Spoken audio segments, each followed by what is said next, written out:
Hello বন্ধুরা, কেমন আছো সবাই? আজকের ভিডিওতে সবাইকে স্বাগত। ভিডিওর থাম্বনেল দেখে হয়তো তোমরা ভাবছো বিরিয়ানি রান্না করব, কিন্তু এটা একদমই বিরিয়ানি নয় বা রান্নার পদ্ধতিটাও বিরিয়ানির মতো নয়। এটাকে বলে নাসি করিম। এটি মালয়েশিয়ার একটি জনপ্রিয় খাবার। এই রান্নাটা আমি কিভাবে করলাম পুরোটাই তোমাদের সাথে শেয়ার করব। আমার কাছে কিছু সেদ্ধ আলু ছিল, সেগুলো মচমচে করে ভেজে নিয়েছি।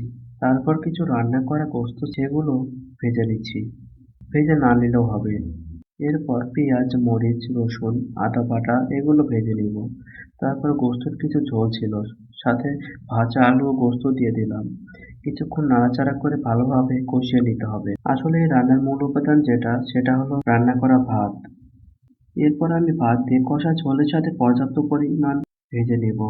ভাত ঝরঝরা না হওয়া পর্যন্ত মিডিয়াম হিটে রেখে ভাত নাড়াচাড়া করতে থাকবো। তো চলুন দেখতে থাকি কি হয়। এই ভাতের সাথে আপনি গোস্ত, ডিম, মাছ, মুরগির গোস্ত, খাসির গোস্ত, চিংড়ি বা ভুড়ি দিয়ে এই একই পদ্ধতিতে রান্না করতে পারবেন। এটাকে দেখতে আকর্ষণীয় করে তুলতে গাজর, শসা, টমেটো, মরিচ, লেবু ইত্যাদি দিয়ে পরিবেশন করতে পারবেন। এটা দেখতে যেমন সুন্দর, খেতেও তেমন মজার। আমরা অনেকেই বেঁচে যাওয়া ভাত ফেলে দিই। এখন থেকে বেঁচে যাওয়া ভাত ফেলে না দিয়ে আমরা এই ধরনের মজার মজার খাবার রান্না করতে পারি। আমরা মালয়েশিয়ায় ছুটির দিনে এই মজার রান্না করার চেষ্টা করি।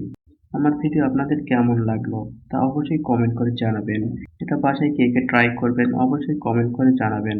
কারো কাছে নতুন আইডিয়া থাকলে কমেন্টে লিখে যাবেন।